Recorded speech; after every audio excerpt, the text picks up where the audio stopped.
Welcome to GNN, a weekly podcast brought to you by Shoddycast, the makers of the Fallout Lore, the Storyteller web series. I'm your host, Charles Battersby, and with me is our co-host, Austin. And I am here to introduce a third host, a guest host. Some of you may recognize him from a previous podcast that the Shoddycast did, the Elder Scrolls Online Weekly, and that is Kyle. Hello, yes, I am Kyle, co-owner of the Shoddycast, and also, I guess, the community manager as well, so I answer you guys' questions all the time, and I do this and that and the other as well. All right, so we've had a big week the last week and a half. When we recorded last week's podcast, we were halfway through E3. We recorded it on a Wednesday, so a bunch of cool stuff hadn't happened yet. So let's talk a little bit more about that physical edition of the Pip-Boy that's coming out. They sold out almost instantaneously. We're recording this on a Tuesday night, and a few hours ago it was announced that a couple more of them have rolled off the assembly line, and they'll probably be sold out again by the time you're listening to this. So what do you guys think about the rush to pre-buy the collector's edition of games, and in particular price gouging, and whether or not Bethesda would profit if they just made more of the damn things? Generally, I myself am against pre-orders for the most part, though I do have to say something nice about the way Bethesda is handling it is, at least so far, it doesn't seem like they're locking up in-game assets that should be in the game if people don't pre-order. Though, of course, that could always come to light later, in which case, shame on them a little bit. I have really mixed feelings about them selling out and then people relisting them on eBay for twice the market value. You do see this all the time in our economy and everything with things like Nike sneakers, and the people who will stand outside lines to buy really expensive sneakers and then resell them for they buy them for like $200, sell them $500, $600, $800, and it's basically like when you combine scarcity and hype, there's going to be people who try to make money off of something. With every new console launch, we get the exact same thing of the consoles themselves. Yeah, exactly. The consoles are still a little different than the Pip-Boys, and here's why. With things like tennis shoes and console releases, there's a lot of knowledge ahead of time that those are going to be available and where they're going to be available and how much they're going to cost, which gives people time to prepare their money. Like a lot of people that game just live paycheck to paycheck and put a little bit of money aside, or really struggle to get that $120 for the collector's edition, or some people even get it from their family members. And so it is a little bit of a different situation. I don't necessarily, I don't know if it's necessarily a bad thing, but it does kind of reflect somewhat badly on Bethesda a little bit, I think, when you have someone who is really hoping to get their hands on it, but they're not getting paid for 5 days and then it's gone. But it does seem that they're trying to address that by pumping more out into the market. I'm betting that it was not enough to keep some people from spending the $200, but you're an adult probably, so you can do what you want. Honestly, I think it's kind of dumb for people to start price gouging now when they can totally do it after the game has released and people are really wanting it. Because, I've fallen for it myself. Back in the original Guild Wars days, I started playing in factions and I got all the collector's editions for that one, the next one, and whatever that other one was. But then I wanted the original Prophecies collector's edition. I ended up paying like over $200 for that thing when it was listed at like $80 or $90 when it released. So I'm one of those idiots that actually goes out and gets a price gouged version of it, but I wanted it, so I got it. Yes, now this is already happening with the collector's edition of Fallout 3 in New Vegas. Those of you who, weren't into the game back in 2008 when Fallout 3 was released, there was an Amazon-only edition where you got a physical Pip-Boy that came with it. And it wasn't as awesome as the new one. It didn't work with the smartphone. It was just a little clock that fit around your wrist. But those are now going for $800 on Amazon. What? And so the people that, bought those for $150 when it first came out or whatever it cost, and then, doubled that price, those people are the real suckers because they could be inflating it up to $800 now. Yeah, and you can't blame the people selling them. I mean, to them, it's just an investment. Yeah, exactly. You buy something knowing that it's going to be worth something more later on. So, you blame the person buying it, like me, not the person selling it. So. All right, so now another thing that's come up in the past week is Fallout Shelter. It was released, we'd had a little hands-on with it. So everyone that's got the game has already reached the maximum level and gotten to their Nuka-Cola factory. And at this point, a lot of us are wondering what's coming next. Is there going to be an update? Is there going to be additional content or free updates, paid updates, or just plain technical upgrades? So, Kyle, I believe you've been playing it as well. What are your thoughts? I have, and I just want to say I am not, well, at this time of recording, I'm not at 100, but I'm sure I will be in the next day or two. But I have had a lot of fun with it. I think it really will come down to this week or the next week. If they haven't released a content update, it'll kind of show that there won't be a content update, or at that point it'll be too late and people will have moved on, because like you said, most people are reaching the point where they're kind of done with the game unless they want to start a completely different vault, which I'm sure most or some will. But yeah, it comes down to, are they going to release content updates on a regular basis? Personally, I think this was something that kind of just holds us over until November, so maybe it's not really worth putting that much time into it. So personally, I think they will add some things, but they're not going to like sink a bunch of time and money into this. Now, for those of you who haven't been playing it, the way that the business model works is that you can pay real-world money to get a Vault-Tec lunchbox, and inside the lunchbox will be items for your characters or resources or new characters themselves, people to live in your vault.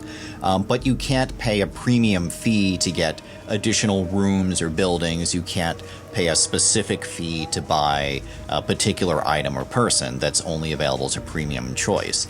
So it will be very interesting to see whether they keep the existing business model and add on, newer free rooms, or if they start adding in actual premium things that you have to pay to buy if you want to buy your specific suit of power armor or a specific character, then you pay real world money to get that.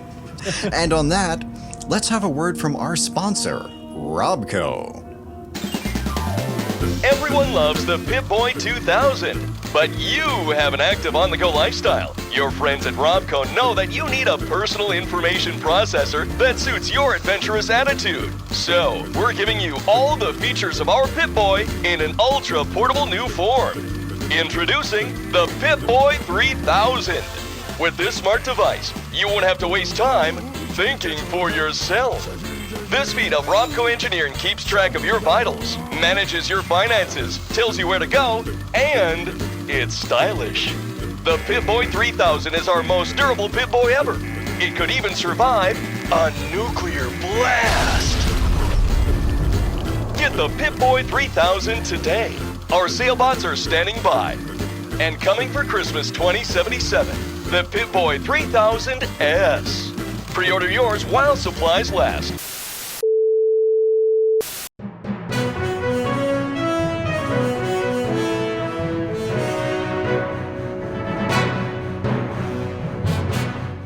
And welcome back.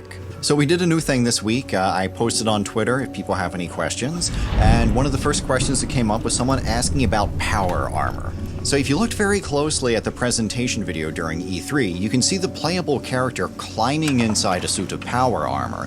And if you notice, you'll see that the character is wearing his Vault-Tec jumpsuit while getting into the armor. So I think this is Bethesda's way of showing us that the armor is going to be treated as something different from regular clothing. In the older games, a suit of armor was just a piece of clothing that you put on. In Fallout 3 and in New Vegas, the armor was one thing, the helmet was just another hat. So I think in Fallout 4 we're going to see the armor is going to be treated more like a vehicle or a special thing that you can climb into while wearing regular clothing. What do you guys think about this crazy theory? What is actually happening is we are actually seeing what was originally intended when the idea of power armor was conceived. From everything I remember reading in lore forever ago, and I brushed myself up on it today, it's supposed to be kind of like a mobile tank, and it was always supposed to be like you get into this vehicle that wraps around your body, and they just didn't really have the mechanics in place that would make that particularly easy to do in the previous game. So I'm excited because it feels like what they were always aiming for to begin with. Yeah, and when I saw this, I immediately thought of course, Iron Man and how he gets into the suits, and also of this really crappy movie that I saw called Star Kid. This kid who gets this alien war suit, basically, that he kind of jumps in the same way. I also think that it kind of just goes well with this new system they have of the layered armor system they have now. So yeah, you can wear regular clothes, but on top of that, you can add different shoulder pieces, chest pieces, and all this other stuff. I'm assuming you'll be able to be fully armored and then get into this suit like you were saying, because it is going to be a sort of vehicle thing going on. So yeah. All right, so another thing that we saw was the jetpack, and we also saw the character running around with very large weaponry. So a question that I'm wondering is the power armor going to be so awesome that players will never want to take it off? Is Bethesda going to have to come up with some artificial limitation on the armor, like you have to refuel it or recharge it, or it won't be able to go into certain places in the game? Or are you going to be able to just run around in this armor for the entire game once you find it, or will you be forced or encouraged to remove it at certain points in the game? The original descriptions of power armor, particularly with the T-45s, I believe said that they ran on microfusion cells. And T-51Bs, I think, were said to actually have their own little microfusion reactors. And so I noticed in one of the videos that they had something called a core level that was added to the HUD when they put on the power armor. So I'm willing to bet that the power armor has some sort of, like you're saying, some sort of refueling that has to be done. Like either you have to eject like glowing uranium rods onto the ground and replace them or something. But what I would hope with that is that hopefully that means that the power armor is going to be even more overpowered, so that it has that kind of. I would like it to be like you are nearly invincible in power armor, and then I ran out of power. Crap. Yeah. I also got that feeling when I saw that core meter. I'm wondering if it's going to be a sort of like how it was in Half-Life, where you had to find power stations, though they're not going to just have power stations around the wasteland. So that doesn't really make much sense. So will we have to like only be able to charge it back up at our base sort of thing that we actually built the suit at? Like, will we only be able to recharge it there, or will we actually have to go out and scour the wastes for these cores or whatever it's using, these fusion reactors, to replace that? I'm very interested to see how that goes, and I'm also wondering if this somehow ties into the Brotherhood and whether or not you side with them. Maybe you will be able to use this suit more often if you do side with them versus if you don't. So I'm interested to see how that ties together as well. And now, if you looked really close in the video, you could see them naming the different kinds of power armor. In the previous games, we saw the T-51B, that's the classic Fallout power armor suit. And there's also the T-45 that Austin mentioned, which is a older model that has slightly different in-game features. But in Fallout 4, we're going to see a couple of new ones. There's the T-60, there's the X-01.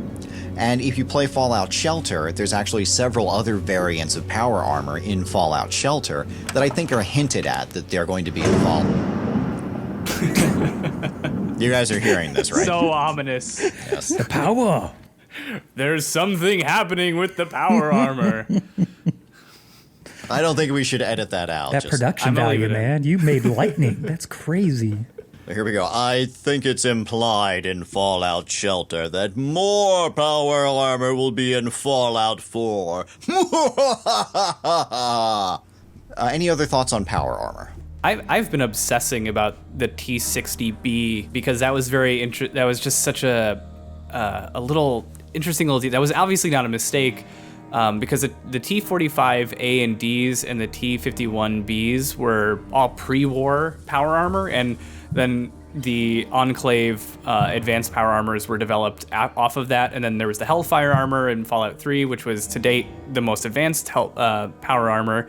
So I'm curious, since the Enclave went on a different naming scheme, where the next generation of power armor came from, like whether it's a pre-war prototype or whether some West Tech, those are people who produce the power armor, whether some of them survived at the Institute and just were improving it over, after the bombs fell, or if it's a Brotherhood thing. I'm just personally curious what the lore explanation for the more advanced model is.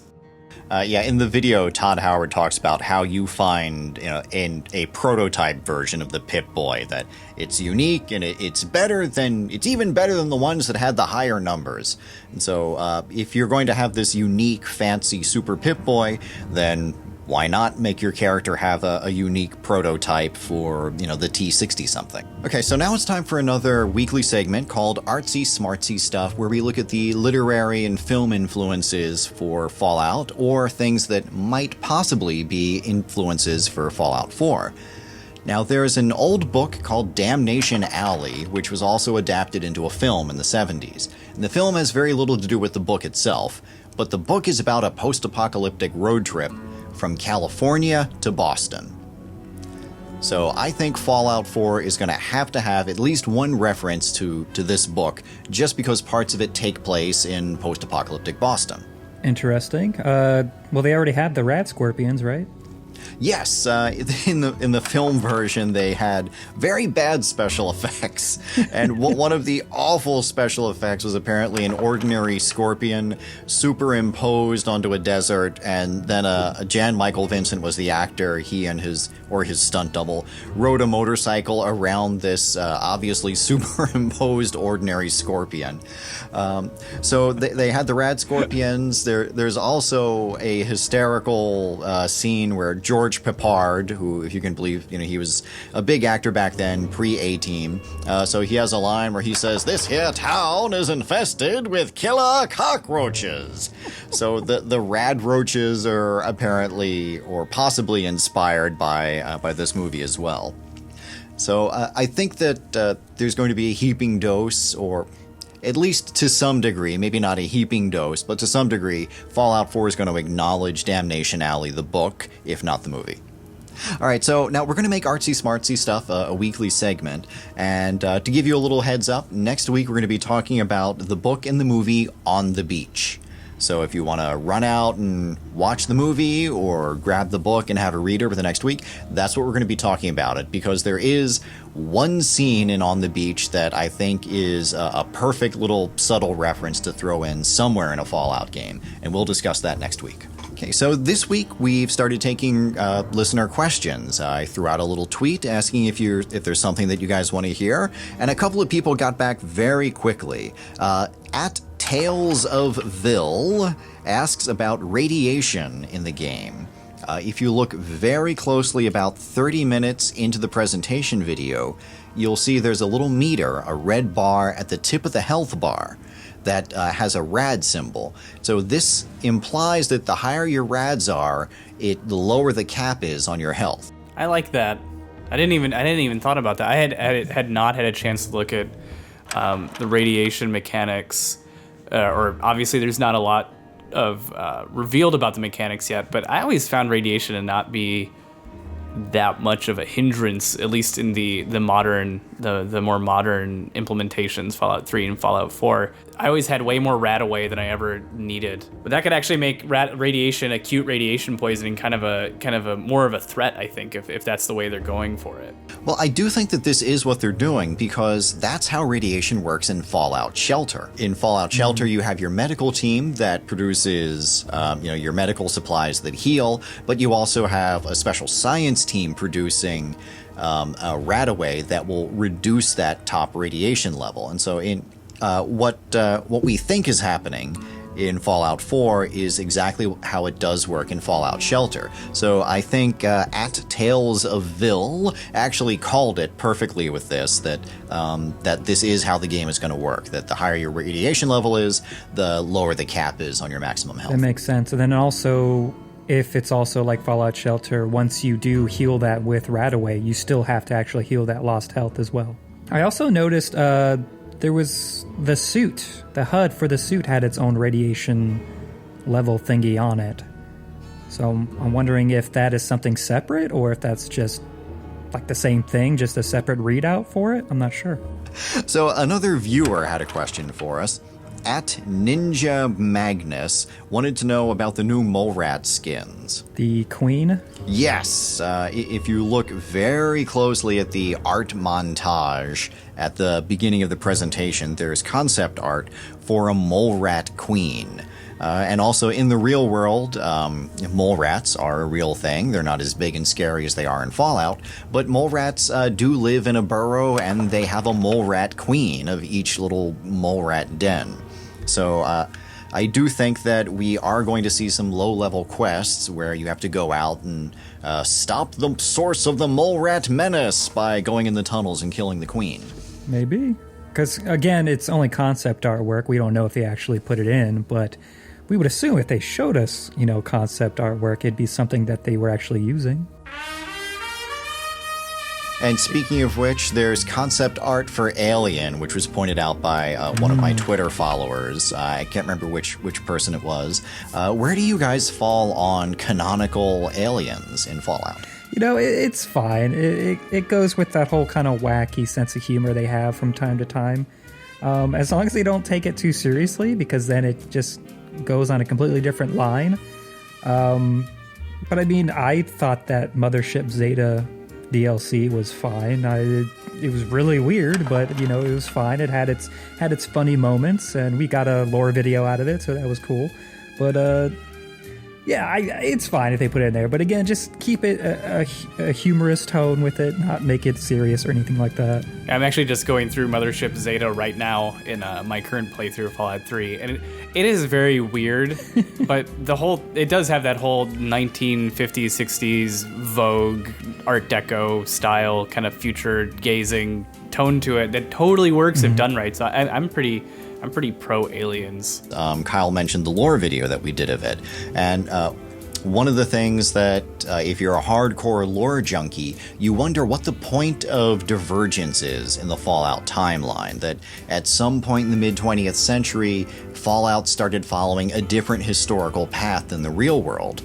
And in Mothership Zeta, if you listen to all the audio logs of people that are on the alien spaceship, then you hear that there are people that were captured in the 16th century or maybe even further back in time. So if you're a lore junkie, then this establishes that 400 years ago, their history diverged from our history. And so that's something that, people can have a little trouble digesting if you view the aliens as an official in-canon part of the Fallout universe. So what you're saying is you're a truth denier about the current alien menace that is Exactly. hovering over us right now. Yes. All hail our alien overlords. All right, so now it's time to close the show with our weekly segment of Irresponsible Speculations.